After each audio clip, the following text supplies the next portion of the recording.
Good afternoon. This session will be devoted to the short story, The Cask of Amontillado by Edgar Allan Poe.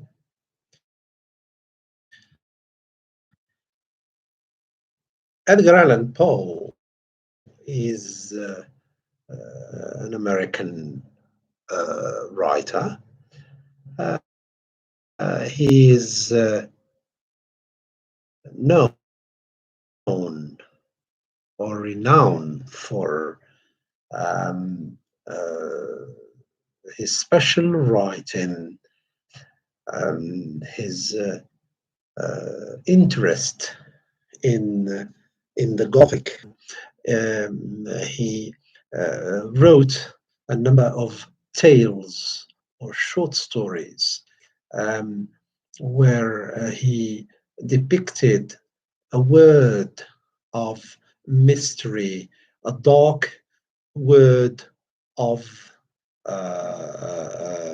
let's say, suspense, of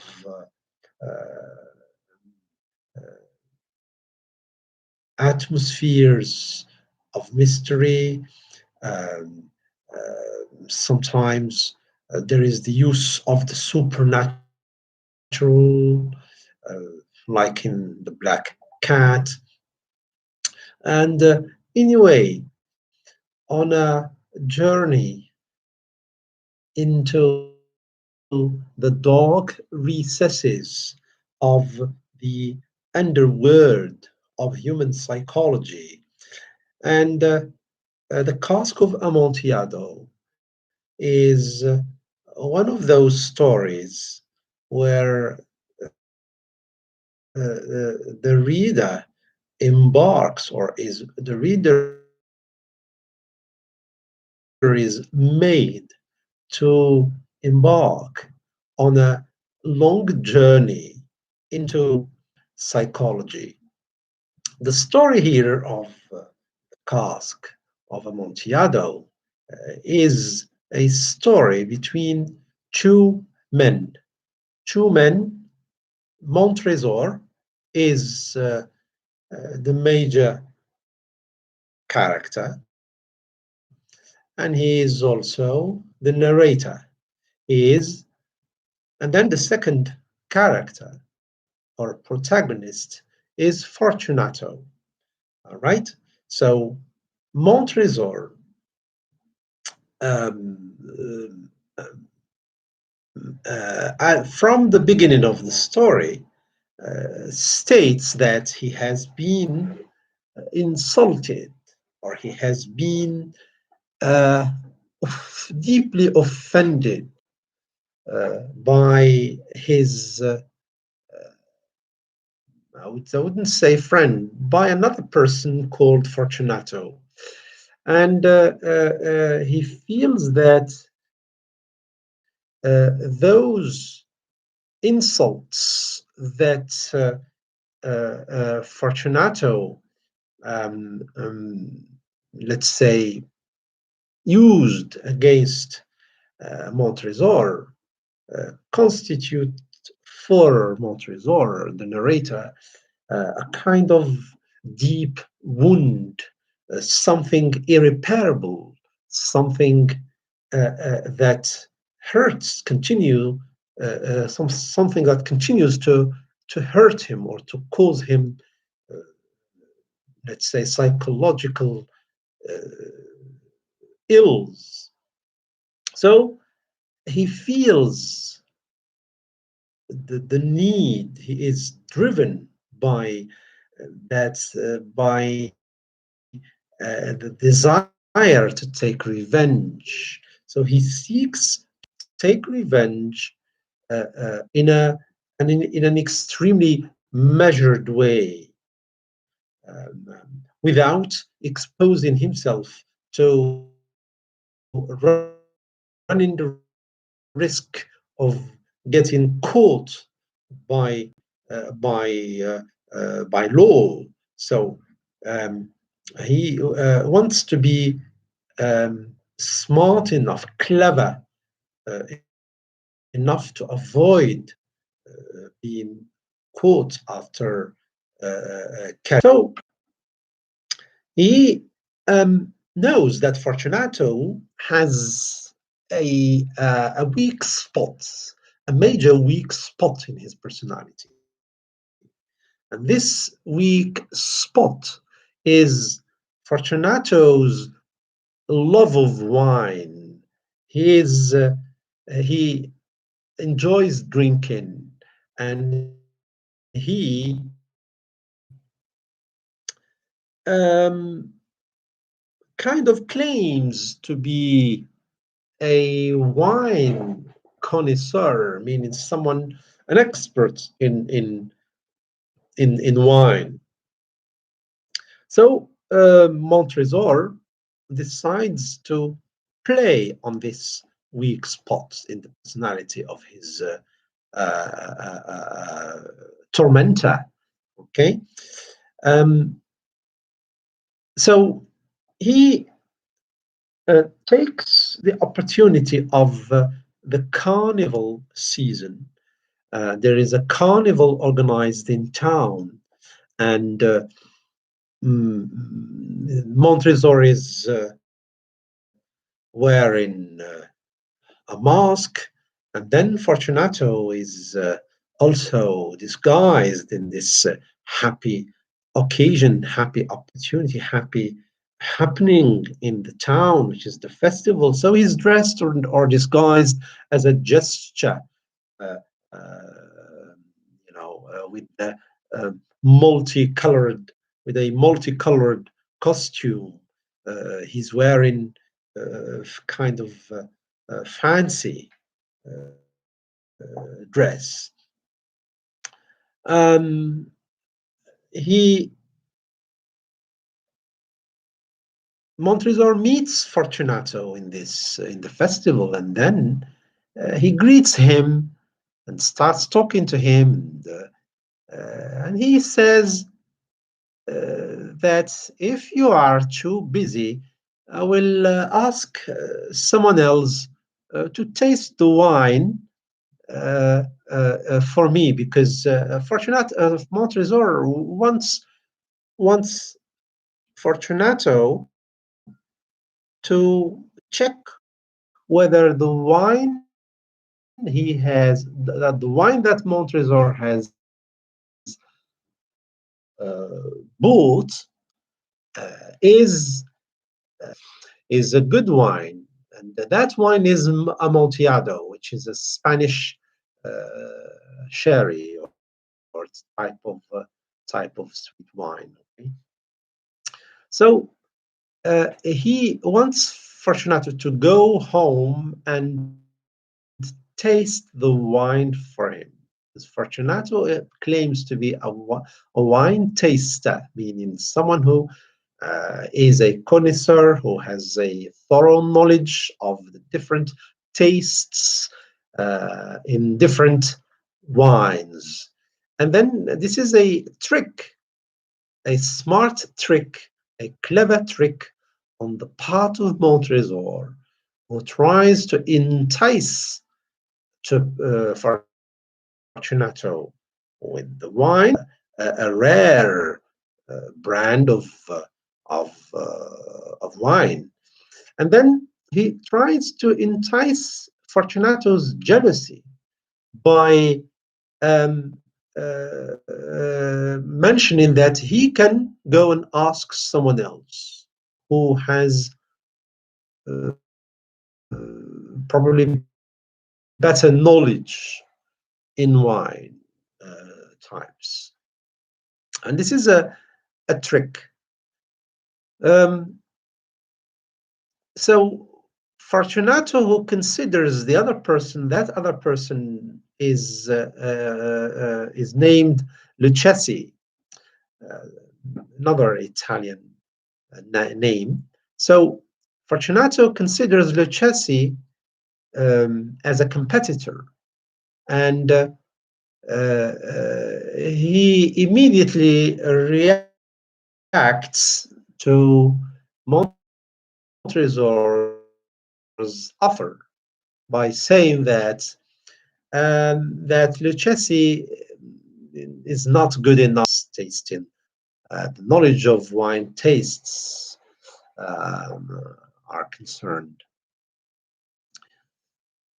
Um, so Fortunato is falls immediately in the trap of Montresor by insisting that he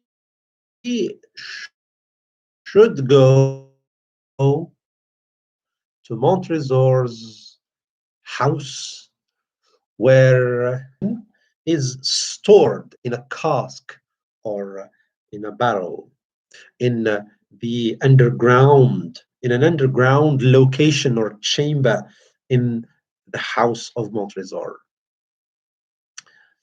Um, this is so Montresor then has planned his strategy of revenge um, during that encounter. Uh, I mean, not only during that encounter, but he has already planned a strategy for that visit by sending his servants, because he lives in a big house, a family house, and he has servants in the house. So he has cleverly uh, arranged arranged to send his servants away to the carnival so that the two men can descend into the vaults and allow the revenger Montresor to carry out his plan of revenge and execute his enemy, Fortunato. So the two protagonists go to Montresor's big house and descend to for the vaults of the house, the underground of the house. That underground is oozing with damp, and the atmosphere is covered with nitre, uh, which is a sort of whitish mineral. And this substance here aggravates Fortunato's cough, uh, because Fortunato is coughing, you know, and this substance that permeates aggravates the cough of Fortunato. But Montresor, um, uh, ironically, keeps offering to help Fortunato so that he can go go go back. Uh, Meaning he tries to tell him, well, you are coughing and you should go home. It doesn't matter. It doesn't matter if we don't taste the wine tonight. So, but this is only ironic, and it's a strategic trick on the part of the Montresor, who tries to entice Fortunato to go, to meet the objective, go to fulfill the mission of tasting the wine, to the full. So Fortunato refused, and instead of accepting Montresor's offer to, to go home and not continue, this visit. He does actually the contrary. He accepts that the taste in the wine would help the argument of drinkers, those who justify their habit of drinking by stating arguments that wine or alcohol is good for health. So the two men are in the house, exploring the vaults, which are which harbor a number of dead bodies belonging to Montresor's family. They are those dead bodies buried in the vaults of the house are members of Montresor's family. So this is typically Edgar Allan Poe. This is an atmosphere of the macabre. This is a macabre atmosphere in which the two protagonists, the two characters are moving. So space here is a macabre space, dark, damp, an atmosphere of dead corpses buried around. Um, Montresor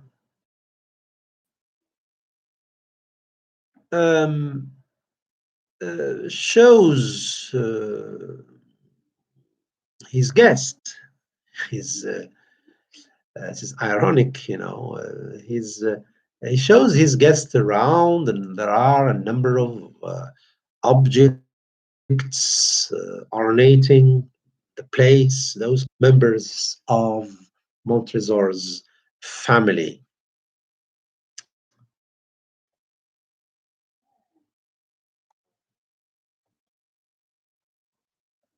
Um,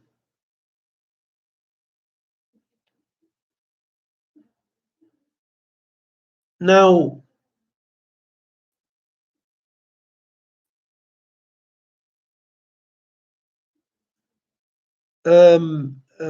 at one stage, when they reach in the house under underground, the vaults, um, Montresor, of course, um, has offered, all right, and knowing that Fortunato has this weak spot for drinking, so he offers him a drink, and Fortunato gets drunk, and the alcohol, the alcohol has affected Fortunato's, let's say, brain, and Fortunato finds himself. So, I mean, he has Montesor uses wine in order to um, to make Fortunato, let's say, an easy prey for him to be trapped, so that he can wall up, his victim, meaning he's going to bury him alive, all right, which is a terrible type of murder. Okay, so uh, Fortunato, sorry, Fortunato then is trapped inside the walls in the small crypt, in the small narrow spot where he is walled up. Okay, walled up in the sense that Montresor starts putting bricks, and using mortar, cement, in order to uh, build up the wall around, meaning building a wall in the opening of the crypt, so that his victim Fortunato can be trapped in, and uh, stays there until he dies. And then the effect of the alcohol starts, working on Fortunato's brain. But Fortunato's at one stage, when the effect of the alcohol starts um, wearing off, meaning disappearing, Fortunato starts moaning. He is terrified to find himself helplessly trapped and prevented from going away or out of the crypt, out of the vault, because of the wall that Montresor has sealed, has closed with bricks.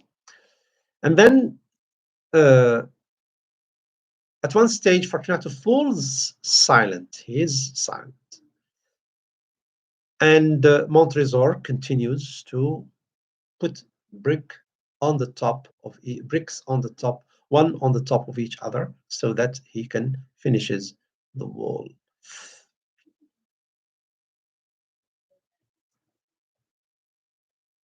And yes, at one stage there is no sound, and there are some strange exchanges between the two protagonists at the end, because um, Fortunato at one stage starts laughing, and faking that, or hoping that Montresor is only playing a trick on him, only playing a joke in this atmosphere of festival where people they play tricks on each other.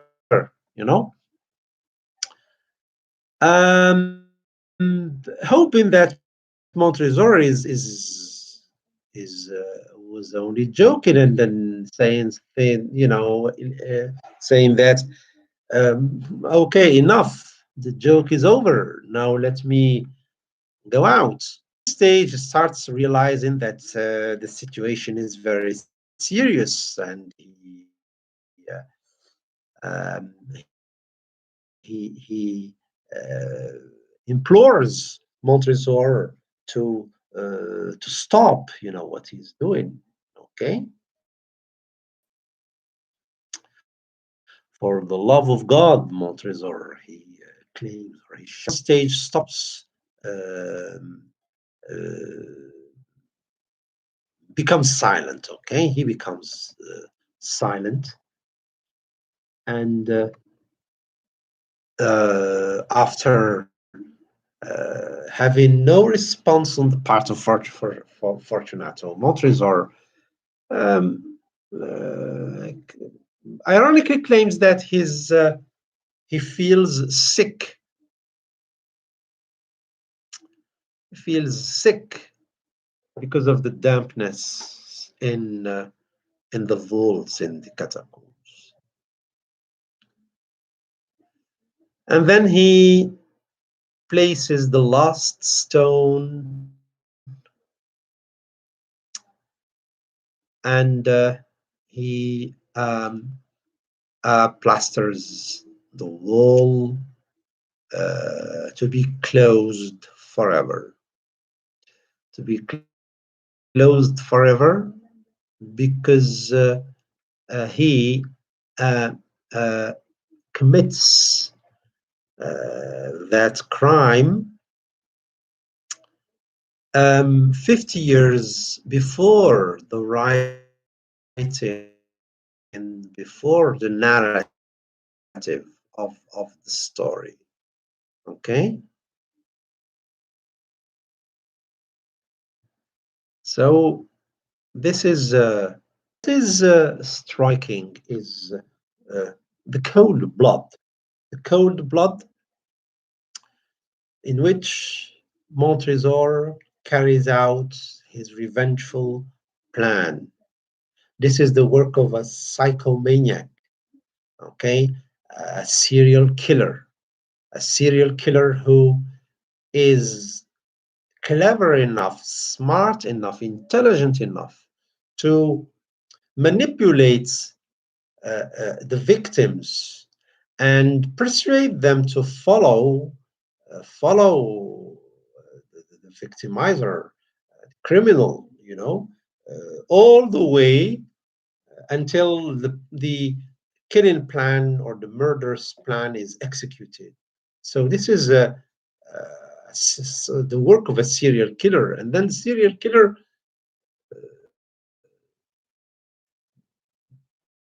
probably they have this capacity of hiding markers of their crime. I'm not a specialist in that, but this is the work of kind of psychomaniacs, because having the cold blood to manipulate the victim, persuade the victim to go home, go down through the vaults, the catacombs until reaching the darkest and the furthest place in the mansion, in the house, and then using all those tricks. This is an atmosphere of crime, of sordid crime. Okay, and then we have what is also striking is the choice of night. Space is used in a way that uh, there is an atmosphere created, and that atmosphere is that of fear, that of darkness, that of the atmosphere of the macabre, with all those uh, bodies around in the place, in the underground of the house. Uh, so all these are elements that can be exploited in further analysis. Um, Further analysis that will come in in the next video. But one of the final comments that can be said here is that um, this is Edgar Allan Poe. This is Edgar Allan Poe's aim to depict dark recesses of human psychology, the tormented psychology of human beings. Okay, so thank you very much, and see you for another session where we can continue talking about analysis. Thank you very much.